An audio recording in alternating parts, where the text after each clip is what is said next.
Having okay. That was weird. Are we live? It You're just said it was live. having problems connecting to the internet. I was like, I've been on the internet all morning. The internet is fine. My modem is literally right here. Just straight brain cancer every day. All right, hold on. I gotta send out the alerts. Alert the troops. Hold on. Dropping the Torque Discord. Here we go. All right, cool. All right, good morning, everybody. Happy hump day. It's October 1st. I don't know where this year went. Do not know, Josh, where'd this year go? That's a great question. Like all of a sudden I looked up and it's October. That's basically how it happened. I feel like what's not talked about enough is I feel like corporate America makes time liquid or elusive or like it doesn't make sense. Like, I'm sure, I don't know, I'm sure you've maybe had this. Like, my wife's like, I'm like, hey, like, you told me this yesterday. She goes, that was 2 weeks ago. And I was like, what? Time's crazy. Time's crazy. It's even crazier that like today marks so at my job in Laravel. I know we'll get to it, but the reason why time has seemed to fly for me is we have launched 3 products in this year. You guys ship. I'm not a developer, but I feel like you guys are like moving. It is at a speed. Like it's nice to be able to like, oh, like this is like a 3rd launch. We got this. And then all of a sudden it's like, oh, we have like all of October and November. What are we going to do? What are we going to do with our life? We'll come up with more stuff. We'll come up with more stuff. I love it. Good morning, y'all. Welcome. It's good to see y'all. Please say hey. We'd love to hear from you. Again, like I tell people, I've done this show now for 5 years. It's crazy. And congrats. Yeah, thank you, which is nuts. It was 5 years in March. So we're coming up on 6 years. And for me, my original thesis to start this was just to help people.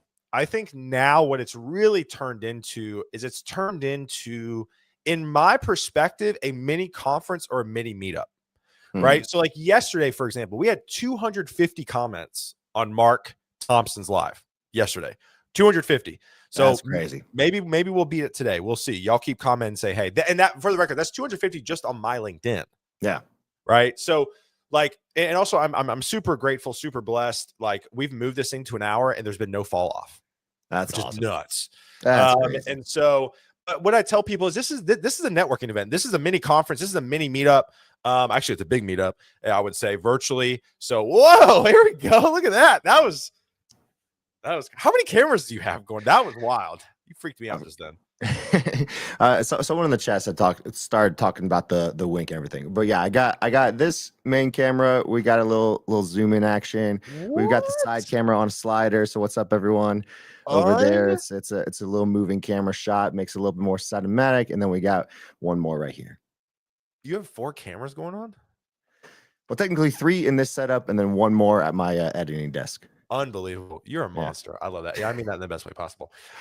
So say hey, we'd love to hear from you. Connect with everybody in the chat. There's a lot of people in the chat already. And again, and we'll probably talk about today the power of networking, just saying hey to somebody, cultivating that relationship over LinkedIn, over X. I mean, it works, right? Or you can just run into each other at a church conference like Josh and I did. And also connect with Josh, right? It's like I tell people, like, I've been doing this thing for 5 years. If you connected with every single guest that I've had over 5 years, your network I would put my network up against anybody's. I would say Gabe Greenberg maybe have a better network than me at G2I, but I would put my network up against anybody. So please connect with everybody. Also kind of a few housekeeping things as always. First off, I am an App-Right hero as well as my guy, Jason Torres. Probably the only non-technical, non-developer on a Heroes program. I've never used their product, but I like the people, so I'm going to rep it. So y'all check them out. App-Right. Love the crew over there. Also, listen, we got a brand new refresh situation going on the Torque.community site. It looks great. We have like references, not references, but like testimonials. Ooh. We got like place to sign up for our ambassador. By the way, we're opening up our ambassador program. Jason, you're in the chat. We need to make an announcement. We're officially opening up our ambassador program signups for next year. And we're going to be very, very intentional with that this year. So go to Torque.community. We're also going to relaunch our second cohort of our mentor-mentee program. So check that out. That's on our Torque community site. So check all that stuff out. We'd love to have you. Also, listen, if you want to be notified when I go live with guests like Josh twice a week, text live this is my number. This is actually my number. It's not some AI thingamajigger. So text live to 615-235-5650. Would love to have you a part of that. And I just shoot out one text, just let you know when I'm going live. I won't spam you, I promise. All right, we got a lot of people in chat this morning. So again, please say hey. We'd love to hear from you. So Josh, let's give the people what they want. For those of the people who don't know you, which to be honest with you, a lot of people do. Who are you? What do you do? And we'll go from there. Yeah. Well, first off, sounds like you have like nothing going on. So you maybe should get on that and just start. I have doing a little bit more, going on. Yeah. Nothing. Zero. Yeah. Super excited to be here. I feel like I've observed you doing this like for the past like maybe 2 years now. I think way before I was at Laravel. But yeah, I am developer relations at Laravel. That's kind of like developer relations engineer at Laravel. That's kind of my full title. I don't want it to fit fully on the little thing down here. Yeah. But basically, in a nutshell, I like doing so many things that I eventually got hired by Laravel, the open source company for a PHP framework, but that also has a couple different paid products as well. And then I just make content as well as kind of like help with kind of engineering for marketing sites, stuff like that, as well as just being able to communicate with community as well. So I'm like 1/8 of what you all get to do. Yeah. I love it. Also, dad, father too, and then a third on the way. We're gonna be buddies.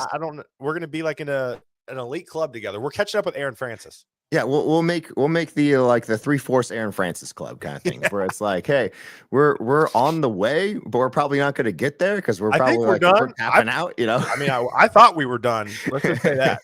So there you go, you go. But yeah, I live in the great state of Arizona where it's starting to get nice and cool. So I'm appreciating that. It's so brown. It's so brown, but my wife and I went to Arizona like 2 years ago or something like that for like a wedding anniversary trip to a spa place. Everything was brown. The dirt was brown. The houses were brown. The sky was kind of brown. Everything was brown. Okay, but when the sun sets, the sky, the sun reflects off those mountains. The cactuses were green, which was crazy. There you go. See, it's always funny. The one thing that everyone freaks out about Arizona, because I've lived here pretty much my whole life. I went to school in Chicago, did a little bit of stuff in like Virginia, North Carolina, Atlanta, and then I went back to Colorado. Then I'm back to Arizona. Full swing of things. But one of the things that everyone kind of freaks out about is like, we don't have yards in Arizona. You don't have yards. You have patches of dirt. It's the craziest thing ever. We when you like buy a house or like when you're landscaping and you're like, hey, we should update our yard. It's, hey, which gravel should we put in our front yard? So I'm full serious. Which cactus should we use? Like which these you 3 plants that live in the desert? Cactuses and dirt. We should get the red dirt. That sounds great. Too, hi from Mozambique. Okay, you're just showing off. All right.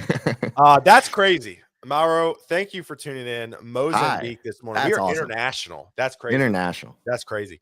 I love it. So I always ask guests to kind of fill out some topics they want to talk about. I don't have preset questions. I like to just, go with the flow. Yeah. But I do want to bring up kind of some 3 things that Josh, I can tell Josh is really organized. Most people don't do this. There's 3 things that Josh wanted to talk about today. Pretending to have the job you want. I'm really big on that right now.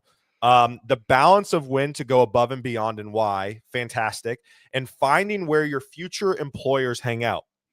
All 3 are incredible. All 3 could probably be an hour, but I'm like listening back to those. I was like, wow, those are like really good topics. Yeah, these are great. I saw this. I was like, Josh on top of it. I love it. All right. So I'm really big right now on pretending to have the job you want, fake it till you make it, do the job before you get the job. Is that kind of in the same vein as what you meant here? Oh yeah, definitely. 100%. Talk about it. It's something that so for example, we'll take it all the way back to when I first started out. Real quick. Oh. I want to plug you and Will stuff. You want to plug you and Will's show? Because I love you boys to death. That's awesome. You guys, I do so apart from just having, and it looks like a couple of people are on my YouTube stream right now. So thank you so much for watching. But I do content on my YouTube channel, and then me and Will King, who some of you might know, some of you might not know. He was on the show around the Twitter a few weeks ago. Okay. Oh, there you go. I forgot. Yeah. We do a live show on Friday at 2:30 p.m. Eastern or 11:30 a.m. Pacific time. And it's just a fun show for us to just It's talk great. about like all things tech. We call it Riff and Refine. So basically we're just chatting Great about show. anything that The we design's might have. great. Love it. Yeah, that's all Will. I just come with the vibes and the a little bit this is all I Yeah. come with. Yeah. This is what I come with. Yeah. Yeah, but it's great and we'd love to have you there. It's a live show, so it's all streamed live. And so like you, the community, it's fun to have people chatting. That's Yes. what we like. Yes, absolutely. All right. Um So doing the job before you get the job, talk about that, talk about some initial thoughts, and then we'll riff and refine on that. there you go. I love it. Taking it back. Yeah, I've always been under the kind of guidance of, hey, I don't want to just do what I'm currently doing. This kind of flows into like that second category that Sure. I kind of like pushing. But before I started in tech, I knew that I wanted to get into DevRel because I came from like the performance side of the world. In the sense that I thought I was going to be on SNL. I trained for about 4 years to try to be on real? SNL. Yep. Chicago, I trained in Second City, and I was like, hey, I'm going to play this politics game of just knowing who I know and going to auditions and the waiting and being in musicals and then figuring out, okay, I eventually learned like, hey, if I'm ever going to start a family, I can't do this right now. Right. So I eventually went to tech, and there was a lot of people at the time, specifically Cassie Codes, Jason Langsdorff, who were starting this new role of DevRel. They're developer advocates. And most of them had similar backgrounds to me, where like they're in TV, film, stage, theater. And I was like, this would be so cool because it blends like the two things I really love, technology and learning new things, and then also being able to like teach, be on camera, podcasts, videos, whatever that might be, and be able to share it. Yep. And so every single job that I had, which was mostly customer support jobs, I eventually got into sales engineering, which is basically DevRel for enterprise. That's what I like to call it. I like that. And then there's a couple. That's pretty much it. Like support engineering jobs, customer support jobs. Most of all the tech jobs that I had leading up until this point were not DevRel jobs, but I made it DevRel. So I basically took time outside of my own stuff that I was supposed to do. Yeah. And I was like, hey, I'm going to, if 10 customers ask me this question, I'm going to make this video. And then when they send that again, now all of my customer support team can be like, hey, Josh just made this video about how you can, and this isn't super technical stuff. This is like how you can, for example, if like we had like form building software, it was like how you can customize your forms. And so it was just like a how-to type video. Yep. But I eventually learned how to get better at making videos quickly. Yep. And then I learned how to get better at like actually providing the information most people want to have in those types of videos. Yep. And so every single job I had, I basically just pretended. I was like, hey, this company doesn't have DevRel. But if they did, what would that look like? Ooh. And I just started doing it. And so when I got let go in September of 2023, sorry. September 2023, I just had my second kid, and the company I was working at fired me. Nice. And great timing. Perfect timing. Perfect time. I was on paternity leave. I got called in, they're like, hey, you're fired. And I was like, okay, I don't want to do sales engineering again. I want to try DevRel. But, I knew so many people in DevRel at the time who were looking for jobs who were like years of experience, in my opinion, who were much better than I was. And so I was kind of faced with like this confrontation of, okay, I have been doing this for 4, 5, 6 years, just under a different name and probably under different pretenses. But I just pretended like I've been in DevRel for that long because I've been making videos about specific topics, talking about technical things, discussing it to non-technical people. Yep. And that's what I eventually landed at Laravel. How did you find Laravel? How did Laravel find you? I'm curious of that story. Yeah, it's a wild story. So little bit of backstory. Most of the technical support jobs that I was working and the sales engineering jobs, a lot of that was kind of all in the JavaScript world. So that even though it wasn't super technical roles, it was mostly me helping out customers with small JavaScript stuff of like, Yeah. hey, you're a non-technical person, but if you put in this JavaScript script, it was like in sales, it was a Salesforce app. And so if you put in this JavaScript snippet, all of a sudden your form can do a whole bunch of cool things. I worked at a company called Help Scout, which is customer support ticketing software. And a lot of the enterprise customers were like, hey, we need to do X, Y, and Z. I was like, okay, well, you can throw up this JavaScript script and it can go to, a webhook and you can do all these things. So I learned all of like pretty technical stuff. And on my side time, I would just start learning how to build apps because I was like, oh, if I made a SaaS, that'd be awesome. Like Yeah. I could make some money. I could learn how to build things. Sure. And so I knew enough JavaScript to basically every single night I would try to learn a new framework or a new language, a new package. And I would be like, hey, how would I use this if I was building my own thing in a job? And so I consider myself like an intermediate developer at JavaScript. And I knew Firebase, I knew Supabase, I knew all of those kind of back-end-esque kind of things. And so I eventually was like, I just want to have a better stack in order to build things faster. Yeah. Because there was so much stuff that I was building and it just took forever to build the things I wanted to build. Yep. And I felt like, one, I was a terrible developer. And two, I felt like I just didn't have what it takes if I was going to ever be in DevRel. Sure. Or working for an actual technical company. Like I was doing interviews and this was like, and everyone was like, oh, you don't have the experience that we need, that kind of thing. Yeah. And I eventually started building. Every night I would build out my demo application of choice is kind of like a to-do list, but there's a little bit more intricacies with it where I call it this bookmarklet kind of thing. Okay. I have a name for the demo app that I build with different products. But it's called bookmarklet. And so basically it's like you have your own, you log in and you can keep bookmarks of like a URL, but those bookmarks are only saved to your specific account. And then you can add notes or a description to them. So that way, when you're searching for them later, you can find whatever page that you saved like as a bookmark. Yeah. And be like, okay, why did I save this? And then you can find it. The reason why I had that application was like, it reaches every single aspect that you might want in a developer tool. Sure. Like, okay, authorization, authentication. You learn about like keeping things scoped to a specific user. You learn about validation rules, all this kind of stuff.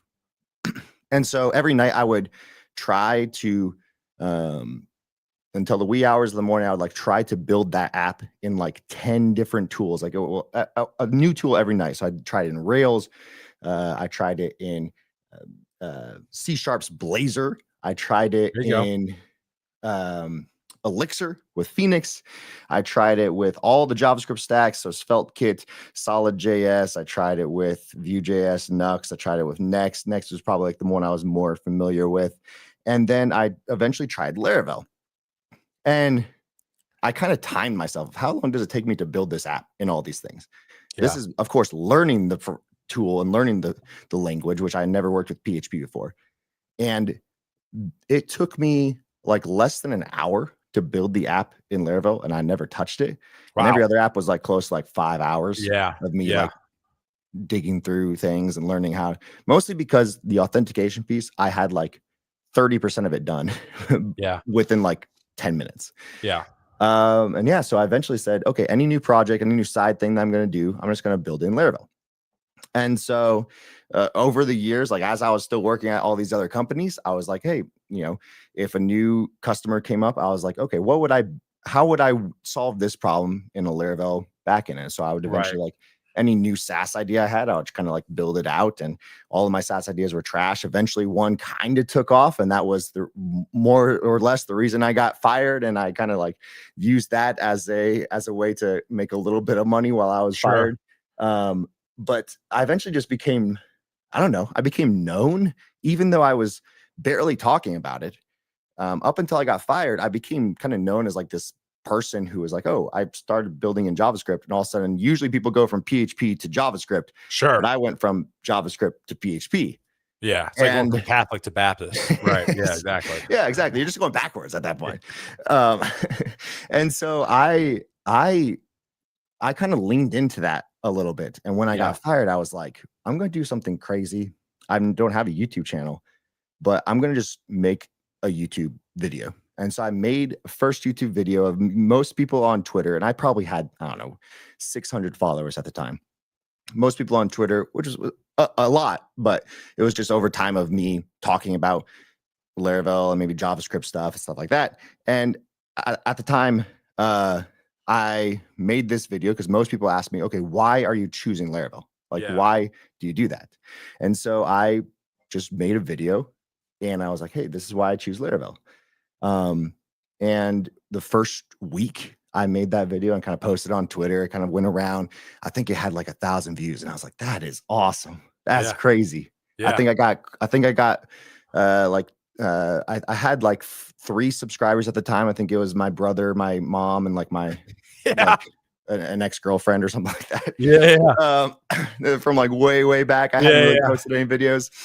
And eventually I like had like 100 subscribers. And then by the time I put out my next video, there's like 200 subscribers. And then all of a sudden that video just like took off, where like more and more people were like, hey, 1, this is really good quality. And then 2 people were like, I agree with all these things. Like maybe I should try it. And all of a sudden I was thinking, 1, I was kind of nervous to start putting out content about Laravel. 1, because I was so new to it. I started using it like in that last year. Yeah. And 2, there are so many amazing educators in the Laravel space. Sure. Like people like Jeffrey Way, who have been teaching it since like the NetTuts day, who has Laracasts, and he kind of that's his whole job, teaching Laravel. Yeah. And so I had this like fear of I'm not going to be good enough, so I'm just going to make it my own. I'm the guy who is learning Laravel, and so I learned it from this JavaScript perspective. And it's crazy how that first video is still, I think it's one of my top 3 or top 5 viewed videos on my whole channel. Like it's close to like 50,000 views, I think, right now. That's crazy. So I know people get tired of me saying this. Yeah. Put shit out. Like I don't, is it that simple? Like I mean, even Barrett Blake on here, who's in the chat right now, great interview. I would check it out. We talked more about Azure and .NET with him, but like he got his job because he just kind of like was putting stuff out and got to network with people and found a job. I mean, is it that simple? That's the crazy part, is it's definitely that simple. And I I feel like I had some success mostly because then I got hired by the Laravel company who eventually took on funding, and they're like, hey, we don't have any, we have 1 video guy. His name was Christoph. He was making amazing videos for the Laravel channel. And I eventually applied to Laravel in a support role. And I was like, if I just get to work with Laravel. Okay. All right. Talk about that real quick. Talk about let's that. do it. Why? Like, because I feel like listen, I don't mean to be mean here, but some of y'all are so daggum hard-headed. There's like, my first job has got to be a developer. I'm like, there are so many other. I'm keynoting an engineering conference as essentially a recruiter. You don't need to always get that first job as a developer. And I feel like you went that path or tried to go that path. Oh yeah. There was, so don't get me wrong. Like most of the jobs, especially in this time of, I was unemployed. My wife gratefully allowed me to like make videos, because I told her, I was like, hey, I wish I started earlier. I wish I started while I had a job. Same. I'm mentoring 2 freshmen from South Carolina right now. Oh yeah. And one of the girls like, what would you have done? Just because I don't have enough on my plate as it is. And she goes, what would you have done? I said, I would have started to create LinkedIn content as a freshman in college. Oh yeah.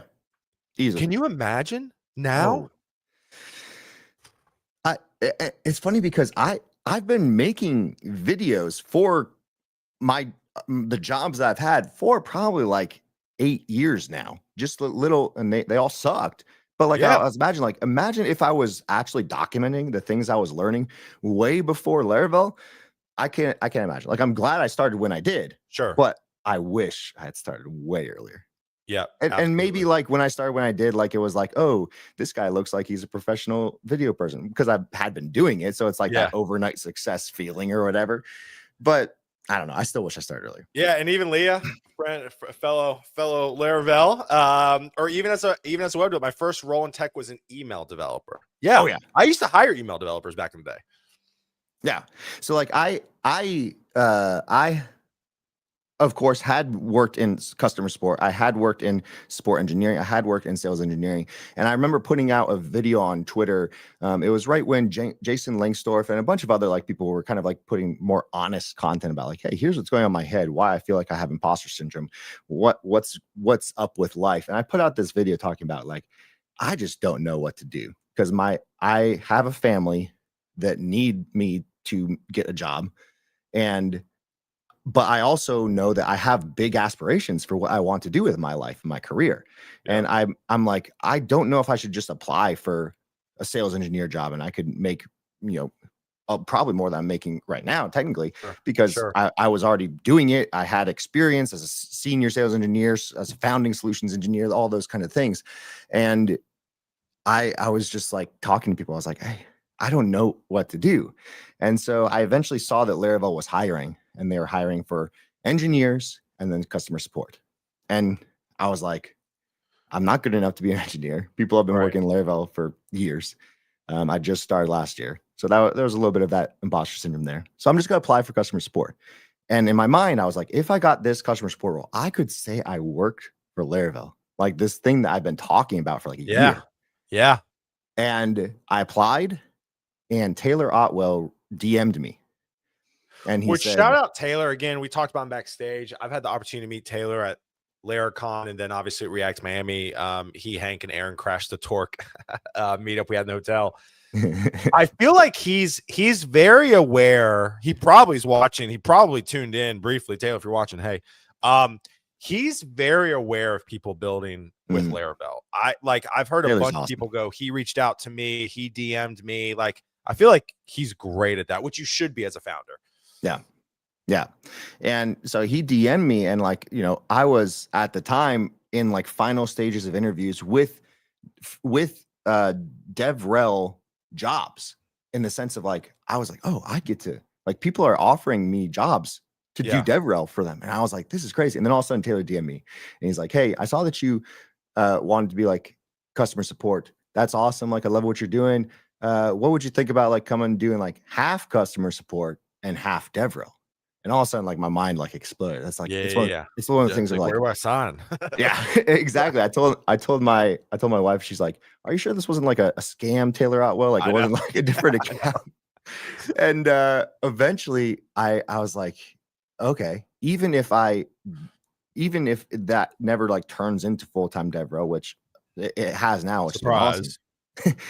It's like, I get to be around the people that I want to do, and I get to be in the community that I want to do it in. Yeah.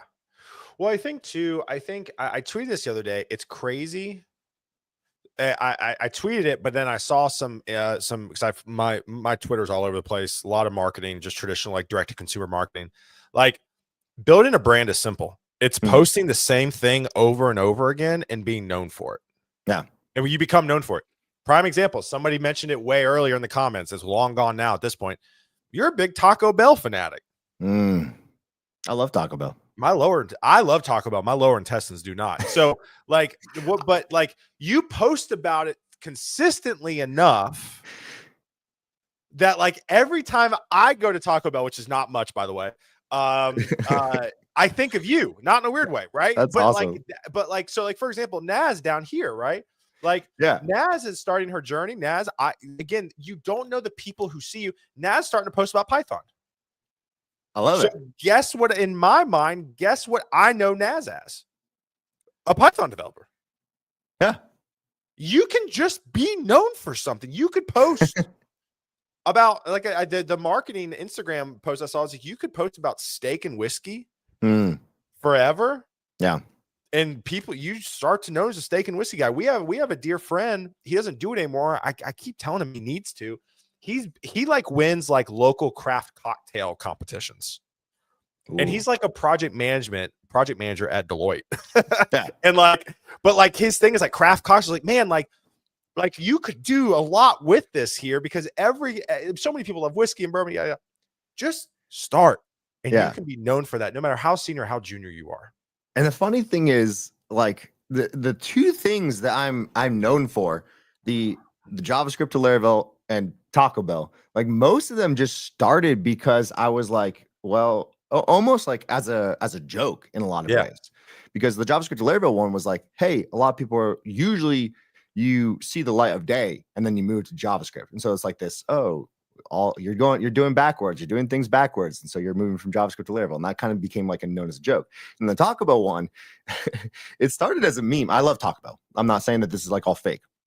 It started as a meme though, because when the WordPress drama was going around, Matt Wollenberg, the CEO of WordPress, he put out this tweet about like, hey, here's all of my like financial contributions, or it was like donations in the last year. These are all the donations. So it was like big money, thousands of dollars. Yeah. And so I put out this tweet that it was like, here's how much I've spent, because I had talked about Taco Bell a little bit about how I liked it, but not too much. And I put out this tweet of like, here's my budget. Here's how much I spent at Taco Bell over the last year. And it was absurd numbers of like thousands of dollars a month. And like halfway true. But then also like that was like probably one of my most liked and shared and commented tweets. Like, just kind of went viral. We put out all this educational content, but then when we talk about like me as Cold Brew or you Taco Bell, like it just blows up. You're like, why am I even doing this? And so now it's like it is one of those things where like you become known for something, but then you're consciously aware of it as like a person. You're like, oh yeah, like, it's crazy how the mind works. It's wild. And now I just want to get sponsored by Taco Bell. So all right, so I have to ask. I love it. I have to ask, what's your favorite menu item? I have mine. Mine's the grilled. I think they went away with it. The grilled steak burritos. Yeah. I used to house 3 of them in college at one sitting. A lot of I have tried probably almost everything on the menu. Yeah, sure, of course. At this point, I had a Mexican pizza the other day. My wife got it. It was great. I don't care for them, but every now and then they hit the spot. Yeah, that's not my favorite. My favorite is a grilled steak burrito, which I don't think is around anymore. I think they have a grilled cheese steak burrito that just came back. Ooh, that one's a good one. I like some of their like seasonal items are so good. Like they have like these like mini tacos. Anything like this, like the mini taco within like a little chalupa kind of shell. So good. Okay. All right. But my OG item that I have had since like junior high, and that is still on the menu today, is cheesy bean and rice burritos. Are they? They're great. They're great.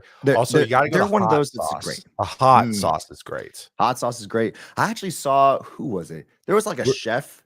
I don't know if there's this YouTube show called Last Meal, and I saw, I forget who he had on, but like so he's like a like pretty good chef, and so but he was saying, oh, it was the Hot Ones guy, Sean Evans. Oh yeah, he's great. Sean Evans interview style. Great interview style. He's amazing. I love it. So good.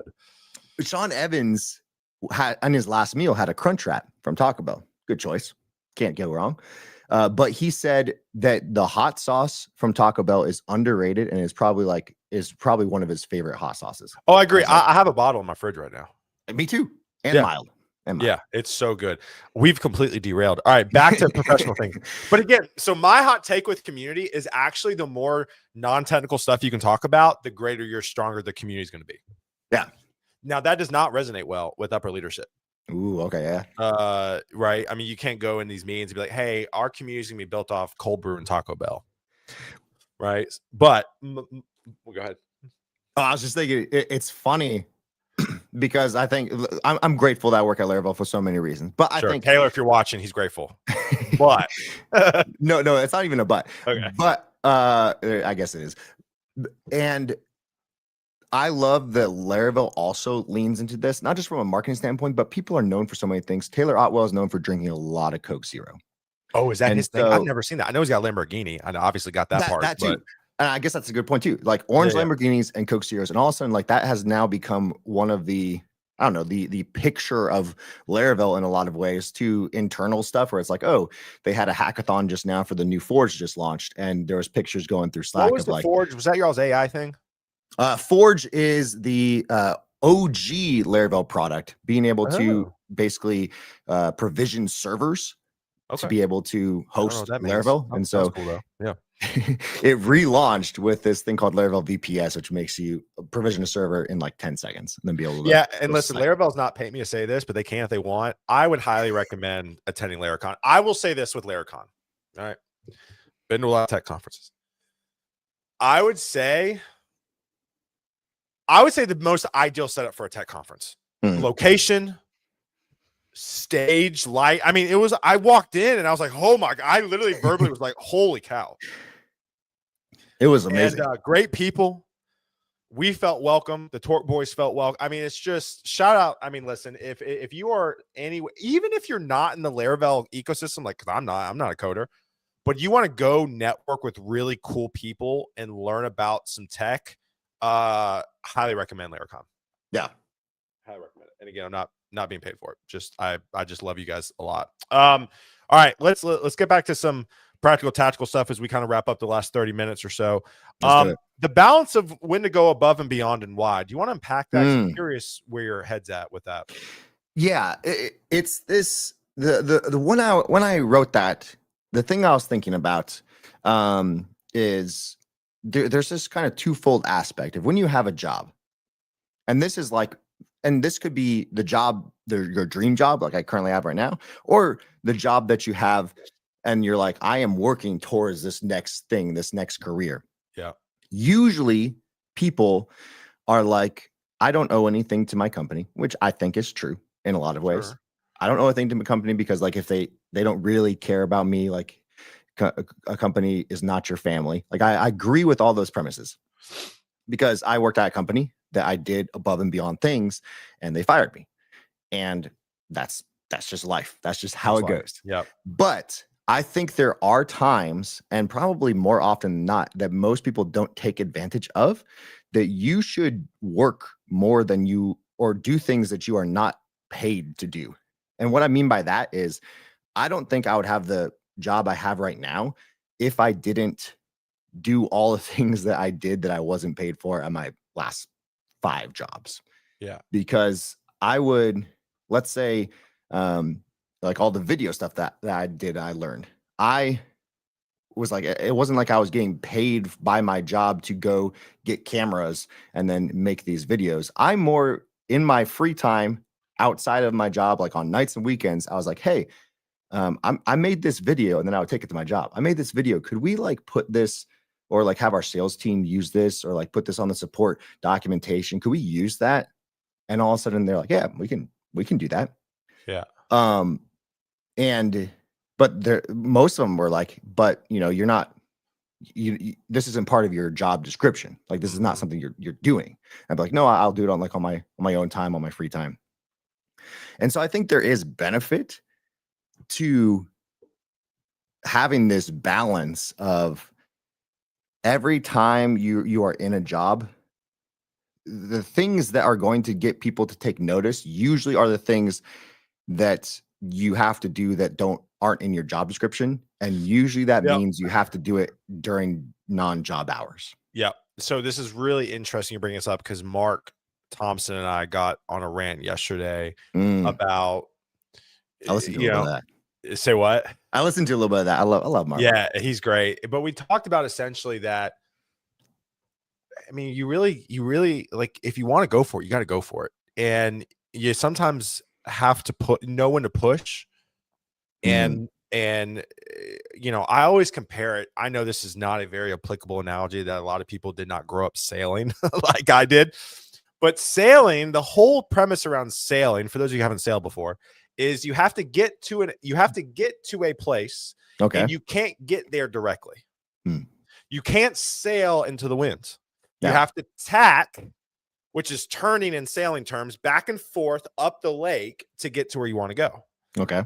And to get there, I raced competitively for a bit. I was not the person called the tactician. The tactician's the one that kind of monitors where the wind's going. You have to watch where the wind's going. Interesting. Okay. Not where the wind's been, but where the wind is going. Ooh.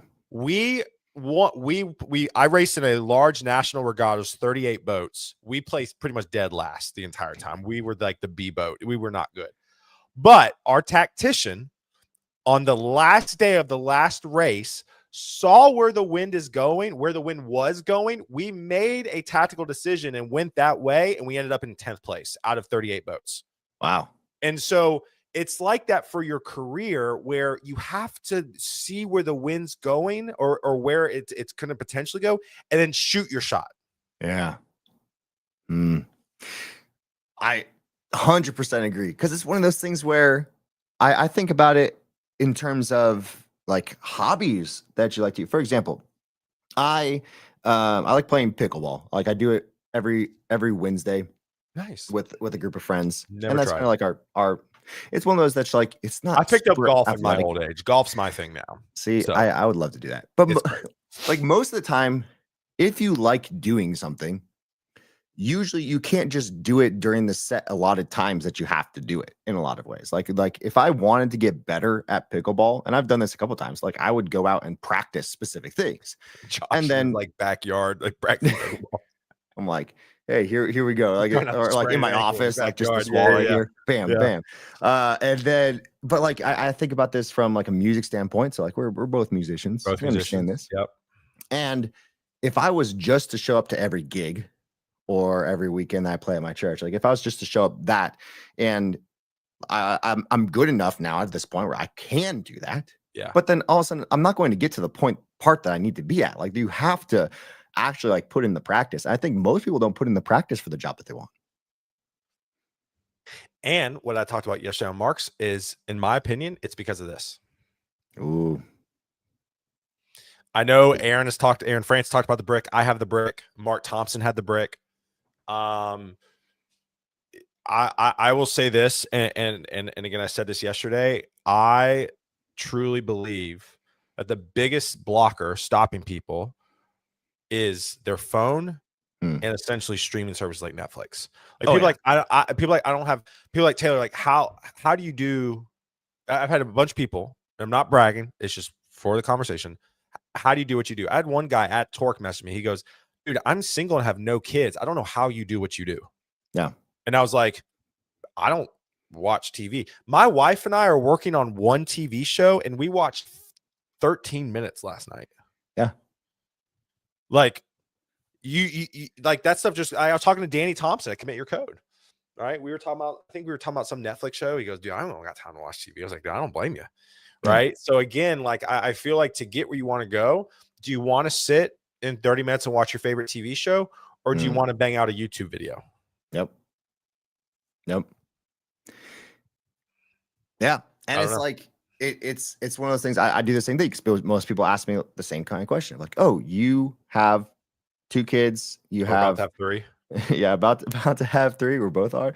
And then like, okay, you have this job, and then I have my personal YouTube channel, and then I have my dreams and aspirations of where I want to take that. And then I have, my personal life, and I have my church life. I have a lot of things going on, and I have had to cut back on so much stuff that I enjoy. Like I liked playing video games, for example, and I don't think I've played a video game in like 4 years. But I like them. I like them. Yeah. And like same thing, me and my wife watch probably one show, like 45-minute show every night. She falls asleep. I come into my office and I work for 3 hours until 1-2 a.m. and then I go to sleep. Really? Then I do it all again the next morning. You don't get much sleep. I don't, especially with kids. I get about 6 hours, five to 6 hours every night. Okay, so not too bad. But it's one of those things where I've learned that I want to give up things. I think that's where I kind of started, because I had to at some point, especially when I was unemployed. I was like, okay, I have to give up doing this because I need to do other things. And then there's this point that I want to give up things, because then when I was unemployed again, for example, I knew that I probably should spend these next 3 hours applying for 400 jobs or whatever that number is. Yeah, whatever. Right. Yeah. Or I could make one YouTube video, but potentially get a job in the future. Which I tweeted this yesterday. I think creating content is first round interviewing at scale. And I'm glad I went, and my wife supported me doing that. Yeah, 100%. Yep. Last topic as we kind of wrap up here, last 10, 50 minutes. Y'all, and again, thank you for the comments. I think we maybe eclipsed the 250 from Mark yesterday. This is insane. So thank y'all so much. If you have any questions, please ask them. Tehran asked, what do you both play? I grew up playing drums. So I moved up to Nashville to do drums, played the honky tonks, did Studio Row. I was really good in the studio because I was classically trained, so I can play to a click really well. There you go. And now everyone plays with a click, so like it's fine. I know. I play guitar, a little bit of keys, and then I do vocals. So I sing. I love it. All right, go where the people are. Find where your future employers hang out. What was the reason you wrote this? What was trickulating in the brain to make you write this? Because I'm curious. Yeah, I think people don't realize the value that you have, not just in creating content, but like you've talked about this so many times, of course, of like the value of like actually marketing yourself. And I think one of the values of marketing yourself, or one of the like the aspects of that, is you have to learn like who cares. First of all, like it's crazy that like most of the people that I knew I wanted to be hired by were not hanging out on LinkedIn, which I think LinkedIn is, of course, is still incredibly valuable. Open source world, not so much, but yeah, open source world, they weren't hanging out on LinkedIn. And so I devoted my time as a 600 person follower account on Twitter to be like, hey, I'm just going to talk about the things I want. And I'm going to be vulnerable about the things I want.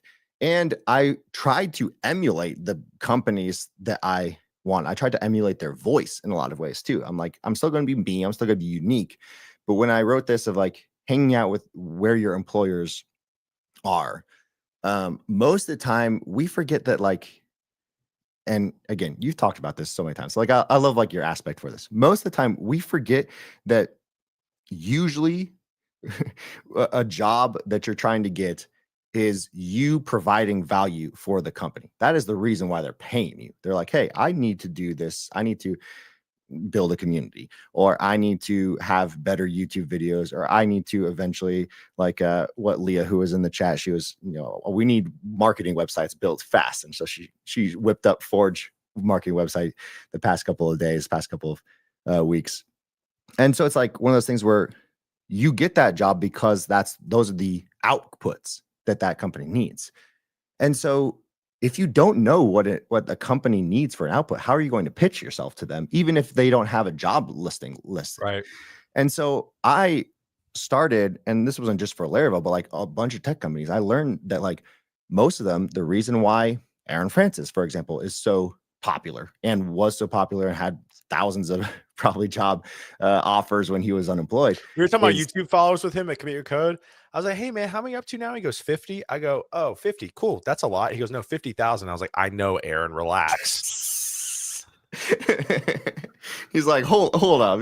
I know you can hear him talk too, and you know the way he talks. I was like, 50. That's a lot, Aaron.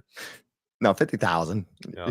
But it's like I quickly learned that I think if my differential is not just me loving Taco Bell and like not just me being JS Laravel, my differential, I wanted it to be I create good content, high quality content, meaningful. I use the word meaningful a lot in my verbiage. Like meaningful content. Yeah, and that was what I learned. Like a lot of companies were after. They wanted to not look like every other company, and so what could I do to not look like every other company? Yep. All right. There's some questions. I'm curious though. Hold on. I want to finish out this thought. Go to where people are. You're talking about virtual. What about in person? Ooh, that's good. That's something I didn't do well, mostly because I was in a point in my mostly because I was in a point in my life where like I couldn't. Thankfully, like I love this past year. I got to go to so many conferences. My wife hated it a little bit more than I did. Same. But like I that was something that I live in Phoenix, and there's not too much tech stuff in Phoenix. Sure. There should be more. So if you're watching and you're out there, you want to do something in Phoenix, let me know.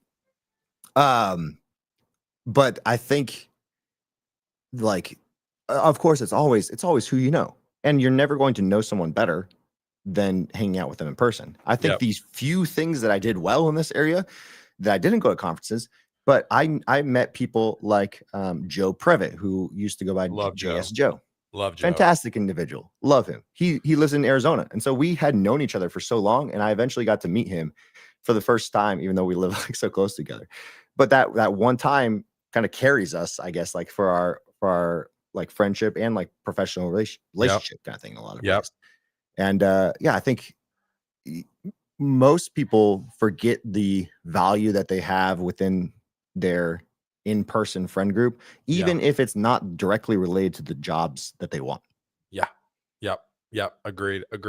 All right, we're getting to some questions and then we'll rapid fire. Then we will wrap it up. Heavy hitting questions today. Sebastian, Josh, what's your favorite paddle? The current favorite, that's a good question. I don't even know. So like, The one that actually hits the ball is Josh's favorite. I actually don't know what my paddle is. So like, I'll have to look it up on. Okay. Let me look it up on Amazon. But that question fell flat. The funny thing is, I'm one of those people that as soon as I like get into a new hobby, I go all in. So I did literally played pickleball one time with like a cheap Amazon paddle, or someone like let me borrow their paddle. And then I was like, I really like this. I like that it like gets me moving a little bit. And like usually my exercise routine is just weightlifting. So I'm like, I like a little bit of cardio. And so I researched for like hours on Reddit, YouTube, like looking at all the pickleball paddles. And I bought a pickleball paddle like before I played the second time. I had already bought like I think a pretty expensive paddle. Golf, I have a very like addictive personality, people would call it, and like I'm trying to let golf not be that for me because A, my bank account can't afford it, but also B, I'm trying to like let golf like just be super fun. There you go. And like not stressful. But yeah, I'm that way too. Researching, like there's already a few clubs I want to get, but I love the research aspect of a new hobby. That's my favorite part. But it's a Vatic Pro V7 carbon fiber paddle. Vatic Pro V7. I don't know what that is, baby. That sounds fancy. I bet you hit that ball real good. It's got the spin. I used to play like a lot of ping pong, so like I played. I miss the days in the office. I used to play ping pong all the time at Vaco. We had a ping pong table, man. I used to play all the time. This is a good question by Trey. What is more enjoyable for you, video content or text, like written content? Yeah, this is both from a consumption and a creation standpoint. I love video content. I watch so much YouTube. I do too, man. I just consume the level of that's out of YouTube. And most of it's like not even like stuff that I usually create too. Yeah. But I am in the same camp as Aaron Francis says this as well, as like, if you can put a face to it, usually it's better. And so I even started doing this. I suck at writing. I wanted to get better and I just couldn't find the time. So in the past 30 days, I did every single morning I talked into a microphone for 8 to 10 minutes as like an audio journal, and I made it like a podcast. That's great. And so I basically thought of that as like, what if I could write a blog post every day for 30 days? But I can't write very well. So I just talked. And now I'm going to turn them into blog posts. But yeah, so video content, and my brain thinks better when I'm talking than if I'm writing. Same.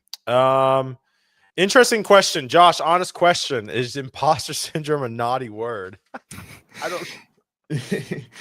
Honest question. I think it's naughty in the sense of when you're thinking about imposter syndrome, when you're thinking about what you want to do, usually you're selling yourself short or you're over complicating what you're trying to do. Yeah. And so I think that's when it like can become naughty. It's like, oh, like I'm just gonna chalk it off as that. It's like, I would say my hot take is, if you're not, based off my career and when I started experiencing imposter syndrome, I would say if you are experiencing imposter syndrome, you're exactly where you need to be, because that means you're pushing yourself. If you are not feeling imposter syndrome, then you're not pushing hard enough. Yep. In the that is my hot take on this Wednesday morning, October 1st. In the faith and spiritual world, most people would say, like, if you're not questioning like what you actually believe, then you're probably like you're in the right place. Amen. Absolutely. That'll preach. give my third kidney for 20 followers. And then Barrett goes, I'd give my left toe. We got a lot of people wanting to give up limbs for followers. But hey, I will tell you this, though. Follower count, because of TikTok, the TikTokification of social media, this is a whole nother conversation around social media. Follower count does not matter. Oh, yeah. And its subscriber account on YouTube doesn't matter either. For example, like I think I think consistency matters more than follower count. 100%. Because the videos that I put out on YouTube, I have 17,000 subscribers, something like that. Super small in the grand scheme of things. But I know. There you go. There you go. I was super pumped past 1,500 finally. I love it. But like a lot of my videos get more views consistently than channels with like 100, 200,000. Yeah, I have 38,000 followers on TikTok. It hasn't netted me one piece of business yet. Like, it doesn't matter. That's not making you $3 million a year? No, it's not. All right. Cool. All right. Sweet. Thanks, y'all. All right. So we're going to do rapid fire real quick. Okay. Again, thanks y'all for tuning in. This has been, I knew this was gonna be a good one. This is a really good one. All right, Josh, what's one tech tool app that you can't live without and you can't say anything in the Laravel world? Tech tool app. Yeah, so mobile app, website, something. Ooh, that's a good one. I'm going to say I can't live without Linear right now. I use Linear in my personal life. Linear is like a Trello, Jira, that kind of thing.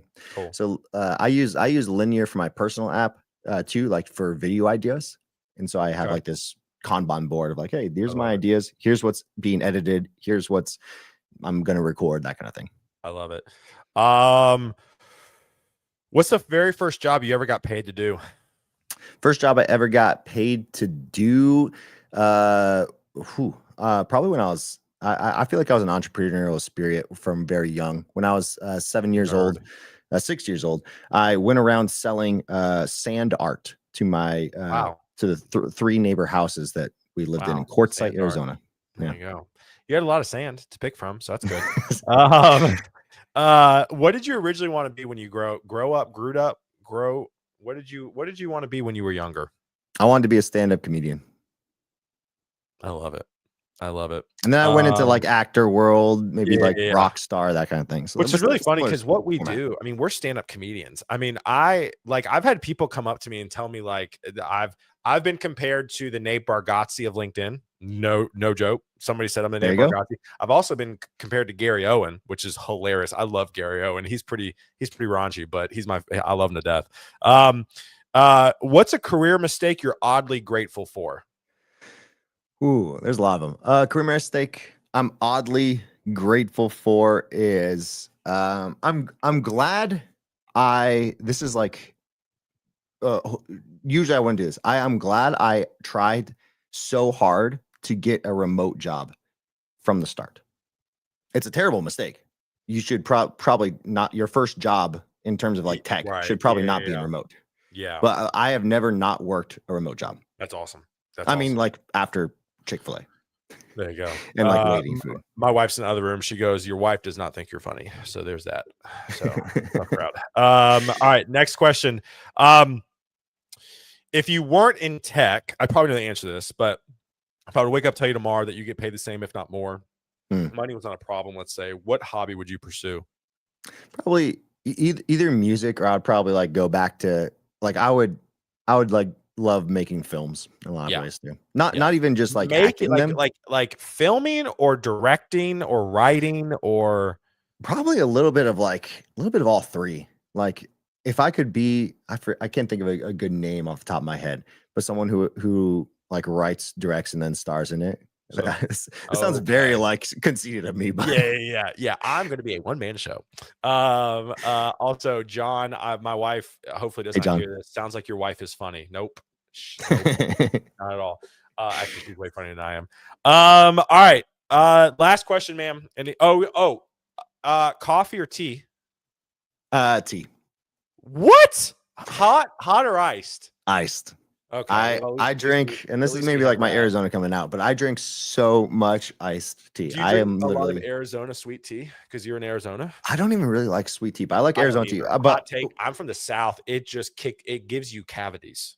I used to like it a little bit when I lived in Chicago, but and it's funny in Nashville, like when I went there, I have to like specifically ask unsweet Yeah, tea. you have to ask for unsweet tea. And then there was this one restaurant I went in Memphis. I asked for unsweet tea. They brought it back in like this little like paper cup. Everyone else got like these glass cups. I was like, I feel very. Some dude asked for unsweet. We don't have it. We don't got that. I love it. Well, at least we have the ice bev in common. All right, last question. It's called again. Thanks y'all for tuning in. Appreciate it. Go follow Josh. Go check what he's doing at Laravel. Show's called Guidance Counselor 2.0 because you had guidance counselors in middle school, high school, and college, but now as adults, we don't necessarily have them. Give career advice. If you go back in time and tell young Josh something career advice wise, what would it be? I think it would be start now in a lot of ways to be able to say, instead of just figuring out like, oh, like most of the time we figure it out as we go. So why didn't I start earlier? I don't know. Yeah. I love it. I love it. All right, y'all. Y'all have a good one. Last show of the week. Appreciate you. Next week, we'll be back next Tuesday. And can't wait for it. Dear friend Alex Burke, he's actually in the Torque Discord. He went to Clemson. I'm gonna have to forgive him for that.